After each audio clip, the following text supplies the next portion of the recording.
Bonjour à tous. Alors, j'ai pris une lourde décision. J'ai déposé plainte contre l'association Spectacular.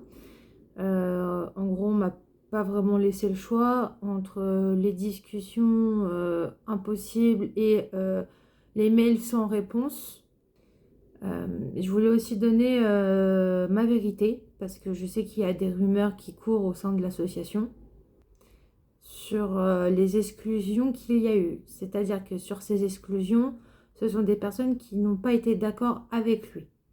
Moi, ma lettre d'exclusion, même le mail, c'est stipulé comme quoi c'est une exclusion contre une pétition.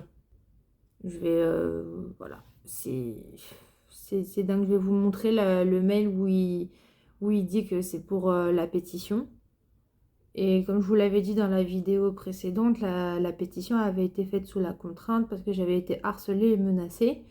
Donc là, c'est une exclusion abusive parce qu'on vire les victimes au lieu de les écouter.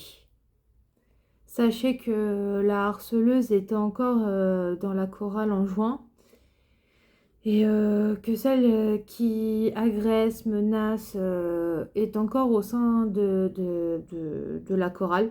Les exclus l'ont été car à un moment ou à un autre, ils ont critiqué l'association ou son président. C'est pour ça que ces personnes ont été exclues et que ça n'a rien à voir avec les harceleurs qui sont encore dedans. J'ai aussi voulu faire de la prévention au sein des choristes.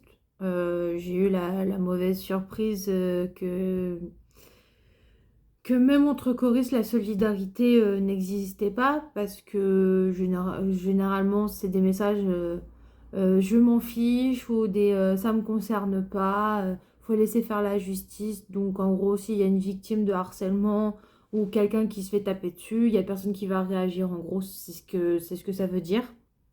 Et, euh, et c'est pour ça que les victimes ne veulent pas parler, elles sont isolées, elles ont peur et, euh, et elles se sentent abandonnées en fait.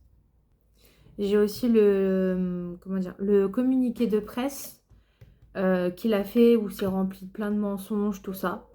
Où il dit qu'il est prêt, enfin, où ils disent que Spectacular est près des victimes alors que c'est faux. Ils disent aussi qu'ils sont prêts à collaborer avec la police alors que c'est faux parce que je ne comprends pas pourquoi lors d'un concert on n'a pas appelé la police quand il y a eu ce problème. Pourquoi quand il y a eu la bombe lacrymogène sur une répétition, personne n'a appelé la police. Je comprends pas. Enfin, il y a un moment donné, c'est... Pourquoi on n'appelle pas les forces de l'ordre pour régler cette histoire si la personne n'arrive pas à gérer en fait? Comme la fois sur un concert où une choriste s'est retrouvée empoisonnée par un médicament, où le président de l'association dit qu'il a que 3 minutes parce qu'il a des invités. Pourquoi dans ces cas-là, il n'a pas appelé la police pour mettre au clair tout ça? Enfin, je comprends pas, surtout un empoisonnement, c'est pas anodin. Il n'y a que à Orange où il y a eu la seringue, où il y a eu la police, les soignants, il y a eu tout ça, où ça a été médiatisé, et c'est là qu'il y a eu le communiqué de presse qui est rempli de mensonges. Le problème, il est là. Et c'est pareil, je comprends pas pourquoi ce communiqué de presse tombe au moment où l'affaire est médiatisée et que une des choristes m'a montré aussi le statut qu'il y avait dans le groupe choriste de Spectacular, euh, où ils ont publié un statut en expliquant les choses. Mais le problème qu'il y a, c'est qu'ils ont oublié un détail, c'est que depuis décembre, toute l'équipe a bloqué les victimes de tous les côtés, lui enfin, en donnant aucune chance pour que les victimes puissent parler ou se confier. Si le chef de chœur, Salvatore, n'avait pas eu le courage de réagir à Beauvais, toute cette histoire serait restée sous silence et aucun témoignage n'aurait été fait. Enfin, il faut se mettre aussi à la place des victimes. C'est quand on a du harcèlement, on sait jusqu'où le harcèlement peut aller, c'est-à-dire des suicides. Est-ce que c'est vraiment ça qu'on veut? Non, c'est pas ça. Donc, le but, c'est de protéger les victimes, d'être en contact, les soutenir. Enfin, c'est des choses que je ne comprends pas. C'est pourquoi personne réagit. Heureusement qu'il y a encore un peu des humains qui sont humains, on va dire, où il y a de l'humanité, de l'entraide, qui sont prêts à aider les personnes. Clairement, c'est ça. Et que j'espère que ça va s'arrêter et que le harcèlement devrait être puni complètement et que les gens ne restent pas sous silence.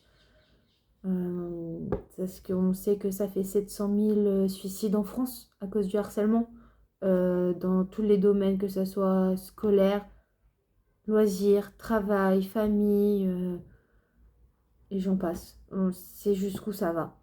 Et, euh, et on veut pas tous être dans cette situation où des proches vont apprendre que la personne s'est suicidée à cause du harcèlement et à cause des gens qui s'en foutent, clairement je le dis, ils s'en foutent complètement des victimes.